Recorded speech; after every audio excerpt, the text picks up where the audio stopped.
These are 10 snacks that vanished from British pubs. Number 8 was carried through Nottingham pubs for 5 decades by one man until a broken hip and COVID finally stopped him. Number 4 combined peanuts with pin-up girls and cost the company £500,000 when they tried to remove them. And number 1, an infamous hygiene study revealed what was really floating in those jars, and we could never look at them the same way again. Those of us who remember when pubs had communal bowls on the bar, when buying a packet of peanuts felt mischievous, when a wandering vendor might sell you shellfish that had been in his basket all night, this one's for you. Number 10, communal bar snacks. From the 1960s through the 1980s, walking into a pub often meant finding a bowl of salted peanuts on the counter or a tray of roast potatoes completely free. Publicans knew salt made you thirsty. After quiz nights, leftover sandwiches appeared for regulars. It was calculated hospitality that worked. Then came the death blow. By the late 1980s, urban legends circulated about what was really in those bowls. Stories that became pub folklore, whether true or not. The damage was done. Health regulations tightened. Pub chains replaced independent landlords with corporate policies. We lost the serendipity of, here, try a roastie. Today's pubs are cleaner but more transactional, the end of the public house in its truest sense. But at least those peanuts were trying to be food. What's coming next was marketed as food, but it started with a legal battle over whether it could even use its own name. Number 9. Hedgehog flavoured crisps. In 1981, Welsh pub landlord Philip Lewis created the ultimate novelty, hedgehog flavoured crisps. Playing on gypsy folklore about roasting hedgehogs, Lewis developed a crisp promising the taste of hedgehog without harming a single spike. No actual hedgehogs, just potato flavoured with pork fat and herbs. At 12 to 15p, a bag in the early 80s, they became legendary in pubs. Then disaster struck. In 1982, the Office of Fair Trading challenged him for false advertising. Lewis fought back brilliantly. He interviewed Romani people and commissioned a university to prove his flavour was accurate. The 1984 settlement forced him to change the name to Hedgehog Flavour instead of Flavoured. The publicity boosted sales to over £1 million annually. By the early 1990s, novelty wore off. The company was bought out, and by 1994 they'd vanished. We lost the first big novelty flavour success, the kind of playful spirit that proved even the strangest concept could work. Billy Connolly mentioned them. They donated profits to hedgehog conservation. Today's pub snacks are safe and boring by comparison. One fan wrote, "People think I'm mad when I say I used to eat them. I wish they were still around." But hedgehog crisps were just a novelty that lasted a decade. What's coming next was a 5-decade institution carried by one man through over 20 pubs, until his body finally gave out. Number 8. Cockles and mussels. Cockles, mussels, whelks. That cry was once common in British pubs. From the 1960s through 1980s, wandering vendors carrying wicker baskets of shellfish on ice would appear before last orders. Patrons bought small tubs of vinegar-doused cockles or mussels for 20 to 50 pence in the 80s, spearing them with toothpicks while balancing the pot on their pint glass. It was Victorian pub tradition updated, working-class Britain eating shellfish at the bar. The vendor wore a white coat. The smell, ale, vinegar, shellfish. Part of the charm was its dubious nature. Buying shellfish from a man who'd been tramping pub to pub all night required strong guts. And here's what nobody talks about. In the 1970s, trading standards occasionally tested these vendors. In one infamous South London case, they found cockles that had been at room temperature for over 8 hours across multiple pubs. The vendor got a warning. He was back the next Friday. Nobody cared. That's how much we wanted that vinegary, slightly dangerous taste of the sea at closing time. The constant banter. Got crabs, mate? The pub would hush when he bellowed his wares, then erupt in orders. Health regulations and corporate chains killed it. Chain pubs banned roaming vendors. Nottingham's legendary Dave Bartram started in 1965 and serviced over 20 pubs into the 2000s. By 2019, at age 75, he was the city's last cockle man. They even named a bus after him. COVID ended any remaining vendors. We lost social theatre, the local colour that made pubs feel authentically British rather than homogenised chains. At least the cockle man announced himself when he arrived. What's coming next disappeared so quietly that most people didn't even notice it was gone until they craved that one specific taste and realised it would never come back. Number 7. Smith's cheese moments. If 1980s pub nostalgia had a flavour, it was Smith's cheese moments. Pillow-shaped crisps with creamy cheese filling. Part of the holy trinity with scampi and bacon fries, they were unique. A hollow corn shell filled with soft, tangy cheese paste. At 20 pence in the 80s, they delivered a 1-2 punch. Crisp crunch, then melty cheese centre. One reminiscer called them the favourite of neglected children in pubs everywhere. Give kids a bag and coke while grown-ups chatted. The flavour was sharp cheddar tang, strong and salty. Biting released the cheese centre, which could squirt messily. Pubs sold them in the same display as their sister snacks. Many recall mixing all three to satisfy every craving.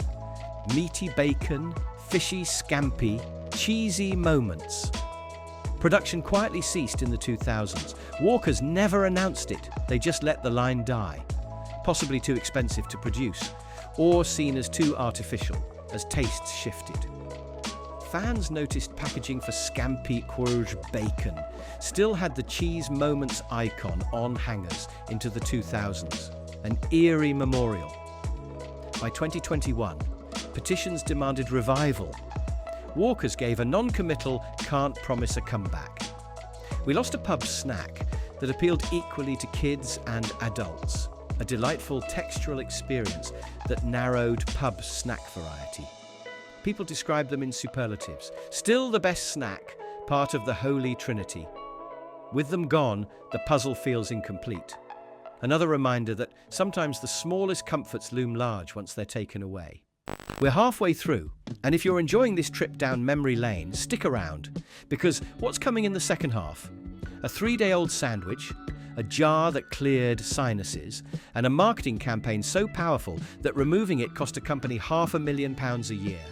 But at least cheese moments disappeared because people stopped buying them.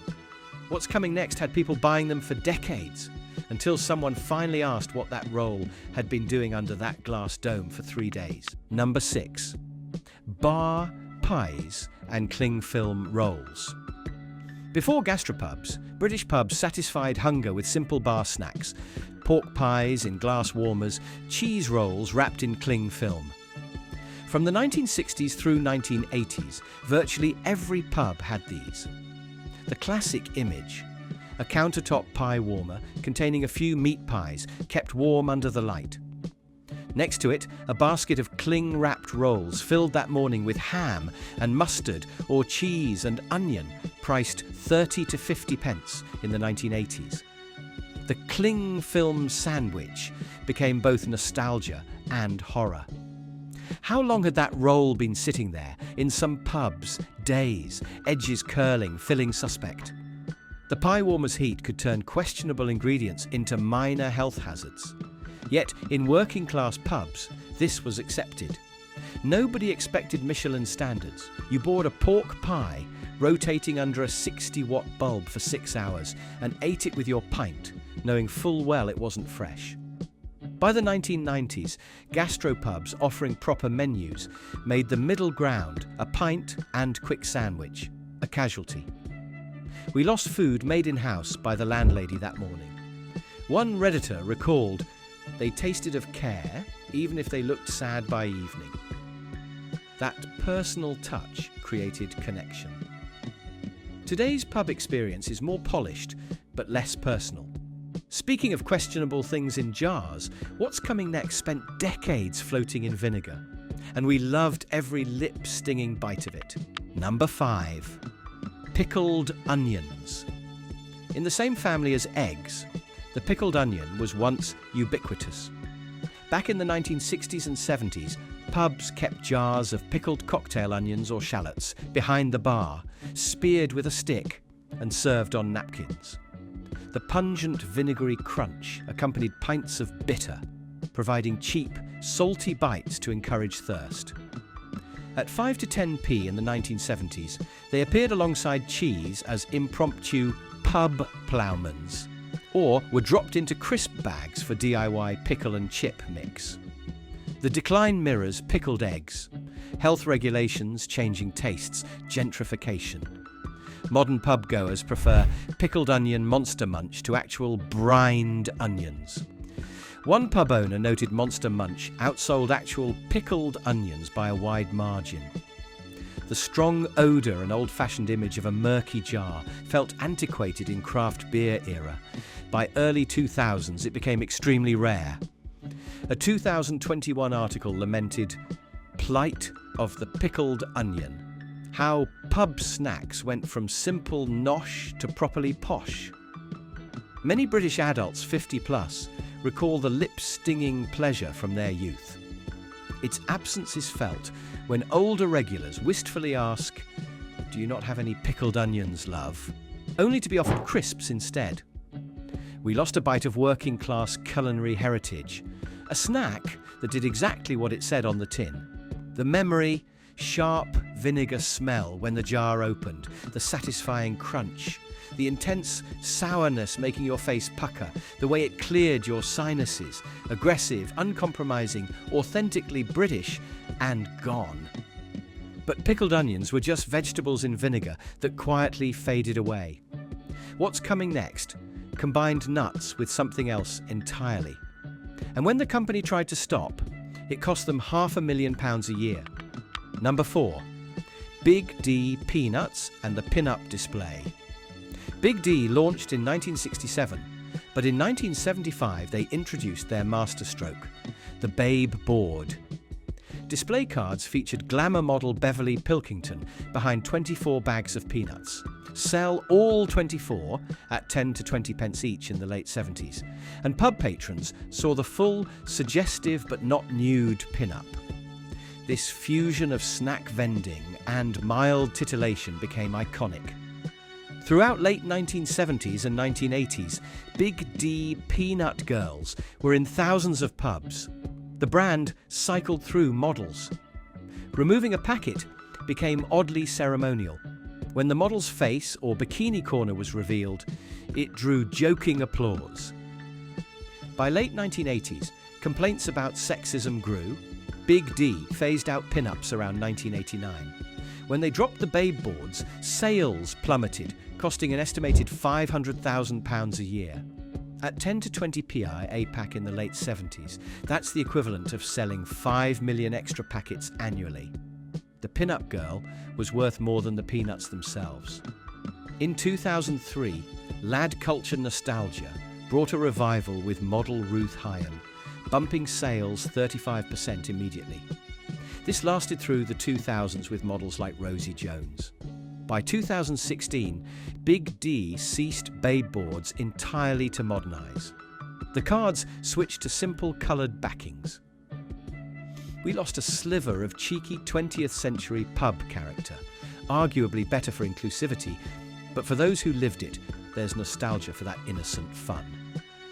It symbolised a time when pubs were adult playgrounds with few filters.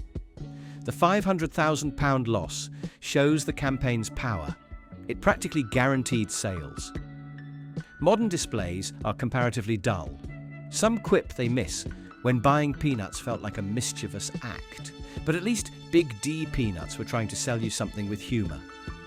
What's coming next was trying to hurt you on purpose, and you kept coming back for more. Number 3.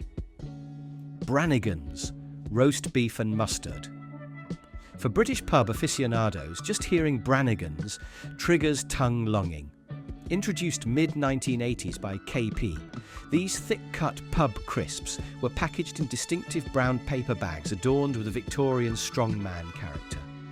The roast beef and mustard variety achieved legendary status for its eye-watering mustard kick, a sinus-clearing burn that was masochistic delight for fans.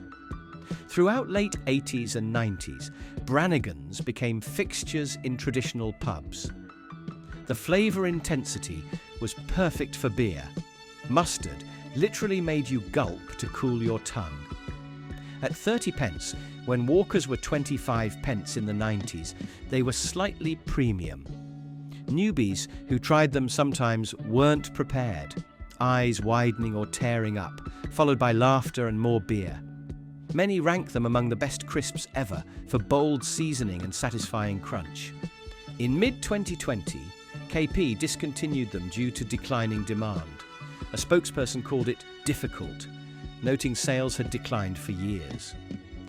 Distribution issues created a vicious cycle. COVID didn't help. Pubs shut for months. KP had no revival plans. The discontinuation made news. London Eater ran. Pour one out for Brannigans, a god-tier British crisp. Fans launched petitions. Life is not the same without them. KP committed a crime against humanity. With Brannigans gone, pubs lost soul. No other widely available crisp has that mustard punch. Comparable to Coleman's on roast beef, a truly British profile. The memory is tactile. The thick bag, the intense beefy smell with sharp mustard, crunching down as mustard explodes on your tongue, eyes watering, reaching instinctively for your pint. That burn, that satisfaction, that perfect marriage of snack and beverage, that's what we lost. We're in the final stretch now. 2 more to go. And trust me, you'll want to hear what happened to number 1. At least Brannigans was honest about what it was doing to you. What's coming next was an extreme rarity, nose-to-tail pub eating at its most authentic. Number 2. Pickled pigs trotters. In certain regions, the Black Country, parts of Wales and Yorkshire, you could order a pickled pig's trotter to gnaw on with your pint. Threepence for a collagen-rich, vinegar-soaked knuckle, kept in large jars like eggs. Old-timers recall chewing on gristle and bone, sprinkling pepper or dipping in mustard. By the 1970s, uncommon. By the 1980s, you'd search hard to find one. Younger crowds showed no interest in gnawing animal feet when they had nicer foods. A 2002 Camera forum mentioned a Black Country pub. Still has pig's feet in a jar, if you're brave enough, but extremely few. Today's sanitized pub snacks are tasty but tame.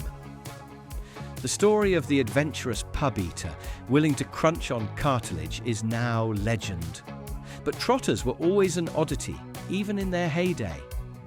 What's coming next was so common every pub had one, until someone finally admitted what was floating in that jar. Number 1. Pickled eggs. A large jar of hard-boiled eggs, soaking in malt vinegar, was once ubiquitous on British pub counters. Throughout the 1960s to 80s, pickled eggs were cheap, protein-packed bar snacks at perhaps 20 pence each. Customers fished out eggs with a stick, salted them, or shook them in crisp bags, the working man's Scotch egg.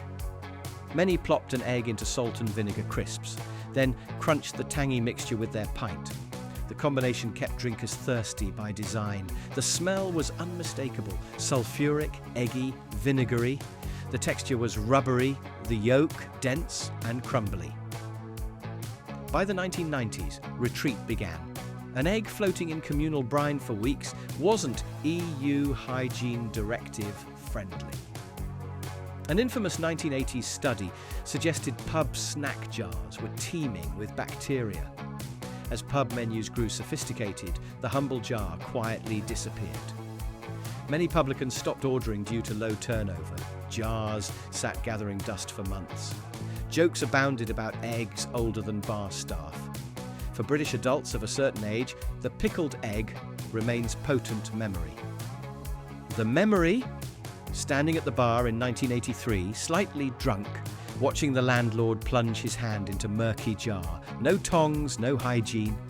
Fishing out an egg, floating there for God knows how long, cracking it open, dropping it into golden wonder salt and vinegar, crunching down. The rubbery egg, dense yolk, soggy crisps. Absolutely perfect. But here's the thing nobody wants to admit. We didn't stop eating them because of hygiene regulations or EU directives or changing tastes. We stopped eating them because someone finally published what we'd always known deep down, that those eggs had been floating in that jar for weeks, touched by dozens of unwashed hands, sitting at room temperature while bacteria multiplied. The infamous 1980s study didn't tell us anything new. It just made it impossible to pretend we didn't know.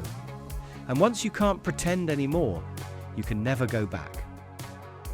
The pickled egg didn't vanish because pubs changed. It vanished because we finally admitted what we'd been eating all along. That visceral, working class, unapologetically rough experience wasn't lost. We chose to let it go the moment someone held up a mirror and showed us what it really was. So that's 10 snacks that vanished from British pubs.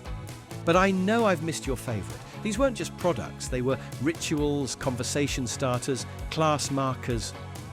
The working class pub in edible form. Unrefined, unapologetic, occasionally unhygienic, but authentic. Remember standing at the bar with your mates, tearing open that bag of Brannigans and watching someone's eyes water from the mustard? Which one takes you straight back? Share this with someone who remembers when pub snacks meant something more than just a packet of crisps. The jars are gone, the vendors have retired, the pin-ups have been taken down, the pubs remain, but they're not quite the same. And if you enjoyed this video, be sure to check out our other content. And until next time, take care.